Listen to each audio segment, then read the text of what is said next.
Have you ever woken up somewhere and had no idea how you got there? Imagine finding messages written by yourself, but you don't remember writing them. This is the Sleepwalker, a terrifying psychological horror story that will leave you questioning reality. Let's begin.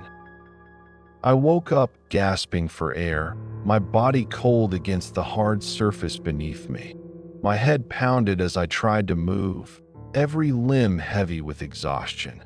The air smelled of damp concrete, and the distant hum of traffic told me I was still in the city, but not in my apartment. As my eyes adjusted to the darkness, I realized I was sitting on the rooftop of a building. I had no idea how I got there.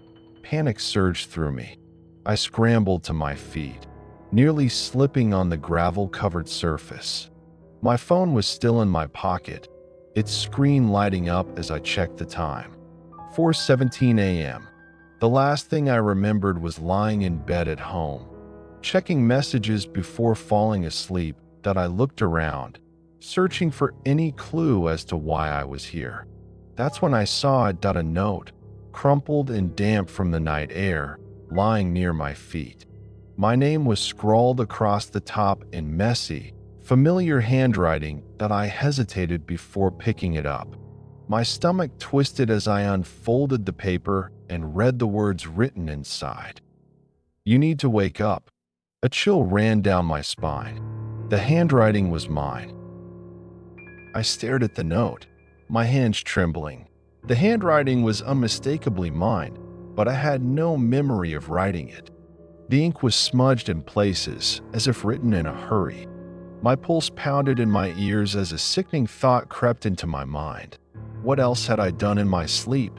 I stuffed the note into my pocket and hurried down the emergency stairs, nearly tripping in my rush to escape the rooftop.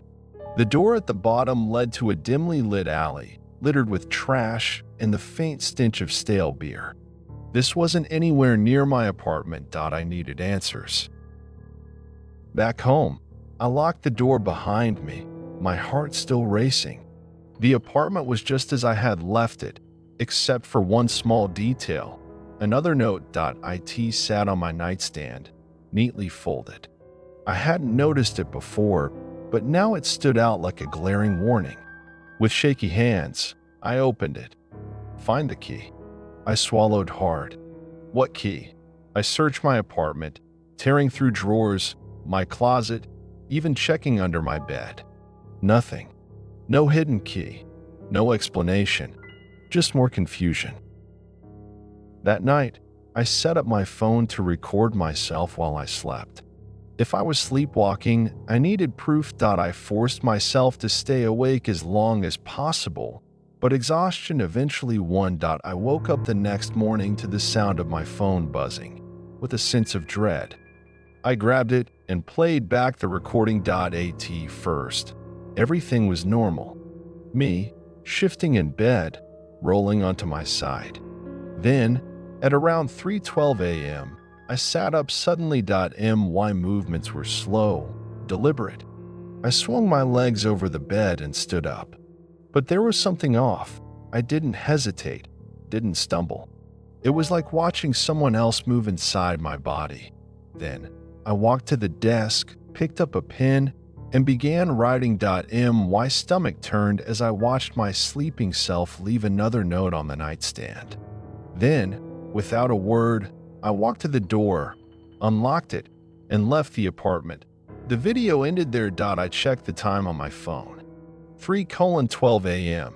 Exactly the same time I had woken up on the rooftop the night before. I turned to my nightstand, my hands cold with sweat.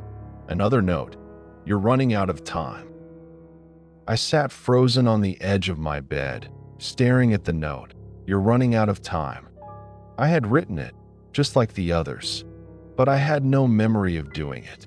The realization made my skin crawl. Something was very, very wrong with me. I needed to find out what was happening before I lost control completely. I grabbed all the notes and studied them, looking for anything I had missed. "You need to wake up. Find the key. You're running out of time." There had to be a pattern. A connection. I turned the second note over. That's when I saw it. A smudged address, barely legible, scrawled on the back. 23 West Hollow Street. I had never been there before. The address led me to an old, abandoned warehouse on the outskirts of the city. The windows were shattered, the walls covered in graffiti. Something about the place felt familiar, but I couldn't place why. I hesitated before stepping inside. The air was thick with dust, the silence unsettling. Then I saw it. A metal lockbox, sitting on a rusted table in the center of the room. My heart pounded as I approached. Slowly, I reached into my pocket, and my fingers brushed against something cold and metallic. I pulled it out. A key. I didn't remember finding it. I didn't even know how long I had been carrying it. Hand shaking, I inserted the key into the lock and turned it. The lid popped open with a soft click. Inside were files. Stacks of them, each labeled with a name. And at the very top, my name. I pulled out the file and flipped it open. My stomach dropped. Inside were photos of me in places I didn't recognize, doing things I didn't remember. Meetings with strangers, handshakes in dimly lit rooms, surveillance footage of me entering and exiting buildings in the middle of the night.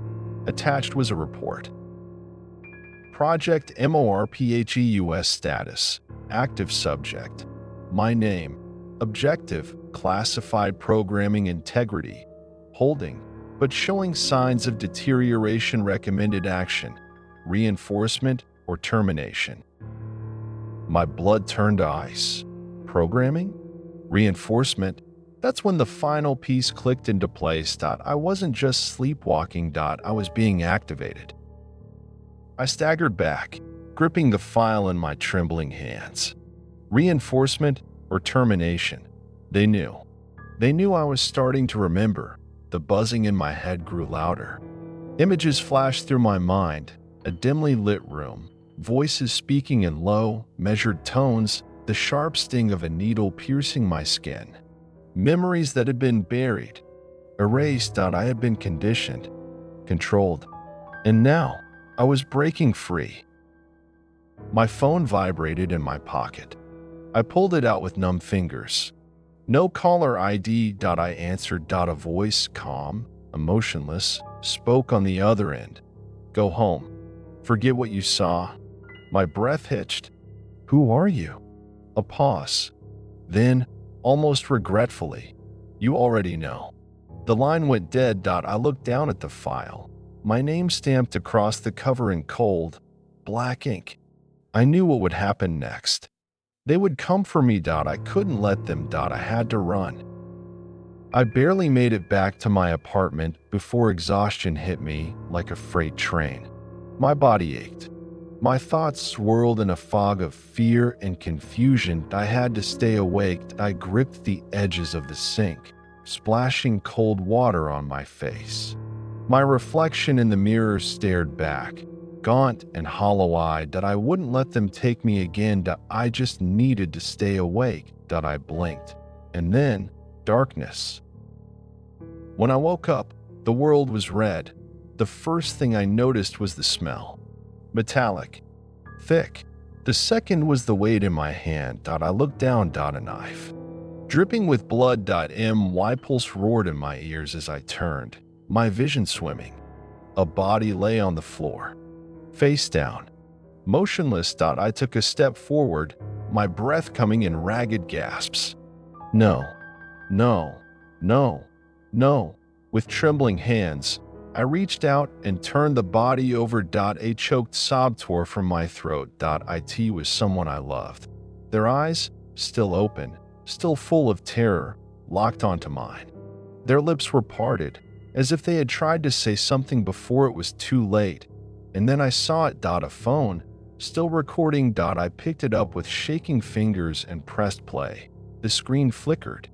A video of me appeared, standing over them, blade in hand, my expression eerily blank. And then, in my own voice, devoid of emotion, I whispered, objective complete. The video ended. A strangled cry rose in my throat. My body wasn't my own. It had never been. I staggered back, the room spinning, the walls closing in. On the table beside me, a final note lay waiting, written in my own shaky handwriting. You can't escape. And somewhere, deep in my mind, a voice I didn't recognize whispered back, "Sleep well." What would you do if you woke up with blood on your hands and no memory of what happened? Let me know in the comments below. If you enjoyed this horror story, don't forget to like, subscribe, and turn on notifications for more spine-chilling tales. Sleep well if you can.